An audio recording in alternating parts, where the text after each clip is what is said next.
by volunteers who are passionate about open spaces. And I want to talk about stewardship and restoration, and so what better place to be than Pelican Cove, where we're doing habitat restoration of this beautiful site out here. And so just a little bit about the Land Conservancy. So the mission statement is to preserve land and restore habitat for the education and enjoyment of all. We're going to be focusing on the restoration portion of that. So restoration is the process of assisting the recovery of ecosystems that were previously damaged, destroyed, or just completely degraded. And so out here on the peninsula, we have had degraded ecosystems, and actually in California, 80% of coastal sage grub habitat, which is the habitat that we're in right now, is degraded or destroyed over time. And so restoration is really important to reintroduce the California native plants that are out here. And if you're listening from another state, you think about the local plants that exist in your area and think locally, plant locally, and the habitat will respond.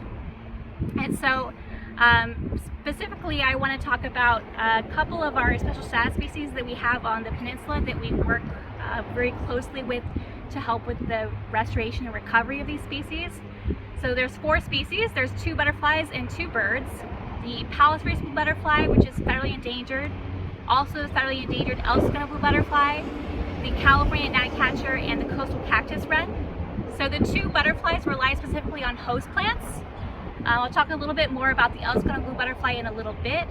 The coastal cactus wren relies on mature stands of cactus to do all its nesting and breeding. And then we also have the California gnatcatcher, which relies specifically on coastal sage grub habitat. And so it's a little more of a generalist in that you can just plant coastal sage grub habitat and it will do really well in that ecosystem. And so the Ellesmere blue butterfly I want to talk about specifically because here at Pelican Cove we are working to restore habitat for the Ellesmere blue butterfly by putting in Cliff Buckwheat, which is the host plant for that species. So Cliff Buckwheat is a dune species that occurs along the coastline, and the butterfly also occurs along the coast as well. And so there's populations of LAX dunes, and it goes down to here where the most southern point where the butterflies can persist. So the butterflies rely specifically on the flowers of the Cliff Buckwheat, and so the adult butterflies in the summer will lay their eggs on the flowers, and those eggs then emerge to caterpillars, and the caterpillars will eat the plant and the flower, and then they will drop down to below where the leaf litter is, and that's where 80% of their life they stay in the chrysalis form, and they emerge again in the summertime, so late May, and sometimes you'll see them mostly in July, so mid-July will be the best time to see the Ellesmere blue butterflies. But they rely on this plant specifically, so if this plant is not here, they cannot thrive. So it's so important to have these native plants out here because each of them plays a part, a very special role in the ecosystem for the animals that rely on them. So I think at this point I'm going to just do a little planting demonstration for you guys. We have a Nature Steward field guide, which is great. This is a resource for you guys to look and go outside and actually get engaged and go do stewardship.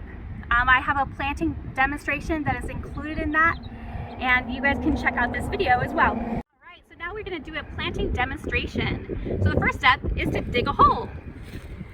So basically you want it to be twice as wide, twice as deep as your plant. So you can use your plant in the pot to decide how far to dig this hole. So you kind of pop it in here. And I clearly need to dig it a little bit further, but it's quite a bit wider. You might hit some rocks. There's a lot out here in nature. So you just want to kind of remove those as you run into them.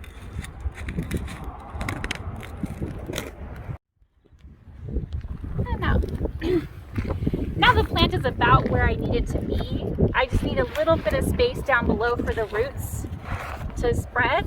And so now what I am doing is I'm backfilling, taking that material that I so carefully placed on the edge here, removing any rocks.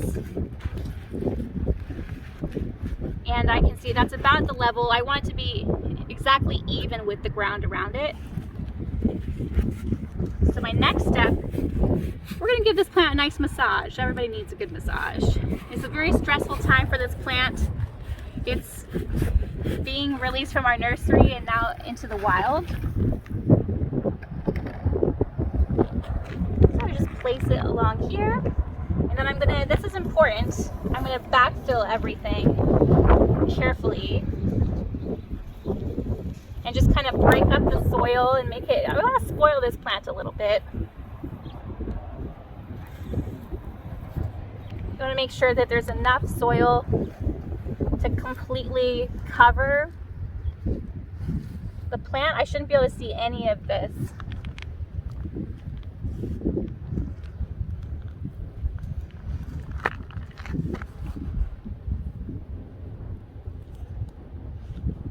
So now what I'll do is create a little berm with any remaining soil.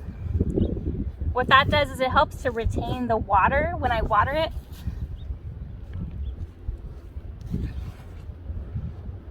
We just kind of create little mounds. You probably want to focus your efforts on the lower part of the plant because we're on a slight slope here.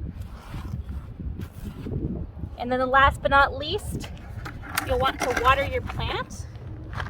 So I'm going to do this very slowly and low to the ground.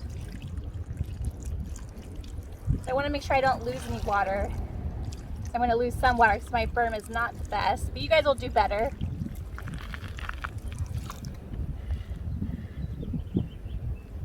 And you just kind of do it nice and slowly, be patient. This is a good time to just enjoy your surroundings. For me, I have the ocean in the background. Beautiful, nice smelling plants. It's a good time. All right, and now you have planted a plant. So congratulations, you have done some stewardship. So try this in your backyard. Go out to local nurseries that are growing native plants and plant them in your yard, and you'll be amazed by the results. Thank you so much for tuning in.